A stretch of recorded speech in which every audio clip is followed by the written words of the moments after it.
wearing my unicorn frap. You've never heard of it? Well, it's a Starbucks Frappuccino with a dusting of pink powder and mango syrup, layered with a sour blue drizzle that tastes like a unicorn. When the barista asked for my name, I said, Ushna. And she looked at me as if I just pissed on her pumpkin scone. So I spelt it. U-S-H-N-A. When my frap was finished, the barista bellowed, Ushna? Ashna? Aisha? What a stupid name, the one with the frappuccino. When I cut my drink, I felt deflated. Mostly because I was drinking a pink nightmare. Also because I had a weird sounding foreign name. The mispronunciation of a person's name is rampant, can be detrimental to a person's self-worth, and is culturally disrespectful. Because surprise, America's multinational! And people are coming up with more and more unfamiliar ways to identify their children. Yeah, I'm looking at you, Megyn Kelly, spelled with a Y, in the middle. Only 61% of people in America are Caucasian, as depicted on KaiserFamilyFoundation.org on June 2nd, 2016. That means 2 out of every 5 people you meet will be an Ushna, Jalaj, or Samara, not a Jenna, Andrew, or Hannah. Let's accent what makes mispronouncing names such a big deal by first sounding out why we mispronounce names, then articulate how detrimental this is to the individual, and finally shout a simple solution to put an end to this. But let's begin with why we mispronounce names, including our brain psychology, ethnocentrism, and our teachers. Oh, not you, Margaret. You are the bull. That guy, shut up. First, our brains actually favor certain names over others. A Business Insider article written on March 17, 2017, explains that we are prone to trust people with simpler names, and even see them as more likable. Yes, because trusting names like Richardson, Jeffrey Dahmer, and Donald Duck have always worked so well. We are attracted to positive, easy names, and if someone's name is difficult, then we don't even want to put the effort into saying their name correctly. The study concluded that it doesn't take extra brain power to actually say a difficult name. However, our brains assign challenging characteristics to them, so why would we even put the effort into someone who's going to be difficult? Don't ask me, I voted for Harambe. Second, we can blame our ethnocentricity, or our inclination to be less open to different cultures, ideas, and even names. Former Texas State Representative Betty Brown, easy name, in April of 2009 had suggested that because Asian names are too hard to pronounce, those people should adopt American names. But what exactly makes a name hard to pronounce? Physically hard names like Stone, The Rock, and Ice Cube? Nah. Is it the number of vowels and consonants? Sometimes, but mine doesn't have any weird letters mixed together. Names that start with U or Z tend to freak out Americans. Actually, the whole end of the alphabet freaks out Americans. It's our ethnocentricity. Finally, on the first day of 7th grade, my teacher pronounced every other name wrong. He said, "Man, no one has normal names anymore, huh?" I'm sorry, but what exactly is a normal name? Bob? Bert? Ivanka? On May 6, 2016, PBS gave insight on Jennifer Gonzalez's point of view.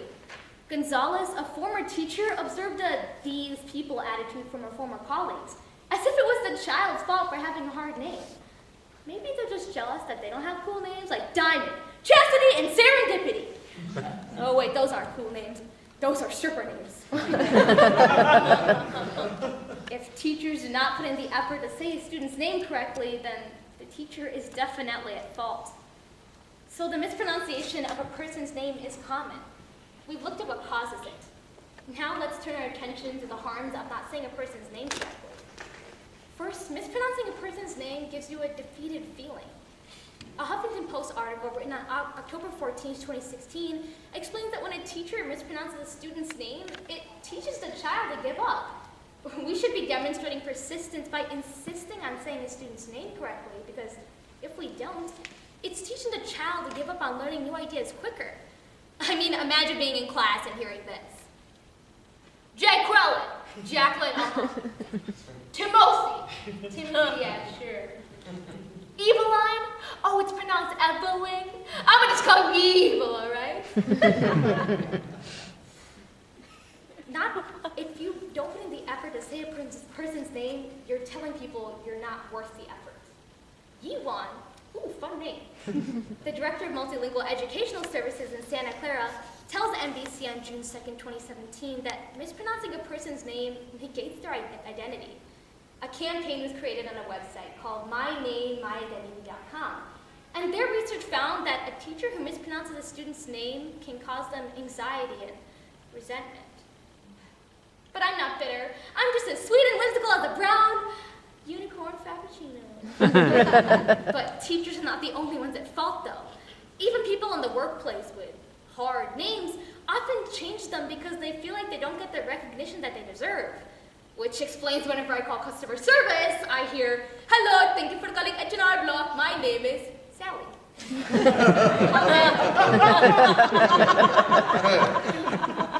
Not only are you taking away from who I am by mispronouncing my name, but you're taking away from where I am from. Now, I know it sounds like a big leap to say this just by someone calling me Ushna instead of Ushna, but it really is a big deal, okay? Just like me, that H is not silent. The NYC Department of Education's website on June 1st, 2016 lays out the key points of a keynote address given by Carmen Farinha. That's a tilde, or is it a tilde? Whether you intend to or not, what you're communicating is this. Your name is different, foreign, inferior. It's not worth my time to get it right. Names have incredible meaning and significance woven into them. For example, my name in, American language means she who is destined to win all speech tournaments. It also means the fragrance of flowers in Arabic, while Ushna means beautiful girl. And while that may be true, I'm Ushna, a beautiful fragrance, who is also destined to win all speech tournaments. Having examined the many effects of mispronouncing a person's name, what can we do to prevent this from happening? Well, our first solution is to accept that we are part of the problem. Visit the website mynamemyidentity.com, where you can access a campaign that asks teachers, business people, and parents to make a pledge honoring not only their children, but their neighbors and coworkers. That weird name is a part of who you are. It's your identity. And mispronouncing it without caring to correct can really take a blow to your self-worth. Your name is your first impression. Second, a good idea to this new approach is simply to be open with others. National etiquette expert Dan Gotsman, in a Business Insider article written on January 17, 2017, explains that if you want someone to remember how to say your name correctly, just tell a story and refer to yourself in the third person. "Hi, nice to meet you. My name's Ushna." I was just telling myself, "Ushna, I bet you're going to meet a wonderful person like yourself, Ushna." And what do you know? Ushna was right. Sometimes Ushna can be a little crazy. And if someone mispronounces your name, just correct them. Be kind and teach people how to say your name. Finally, it starts with all of you. Instead of jumping into saying a name blindfolded, take the first step and learn a little something about it. Also, why are you wearing the blindfold? Take that off. People with hard names always have ways to help you remember how to say it. For example, whenever I introduce myself, I always say, "Hi, my name's Ushna." It's like saying Pushna, you know? Like, "Oh, Pushna! Oh, Pushna real good!" In the classroom, teachers can go to each student individually and have the students tell the teachers how to say their names. Remembering a person's name is important, and use it whenever possible. Dale Carnegie once said, "A person's name is to that person the sweetest and most important sound in any language." Like Ushna. Ushna real good. It may sound basic, but by looking at the causes, effects, and solutions, we have learned that our names frame who we are. If you can't even correctly identify who I am, where could we possibly go from there? This isn't about saying people's names correctly. This is about being a culturally sensitive society because whether we like to admit it or not, we are very diverse. And that's what makes us special. So start with the little things. Don't write Alicia on my ballot just because it's easier. I will not come and get it. You can drink it yourself.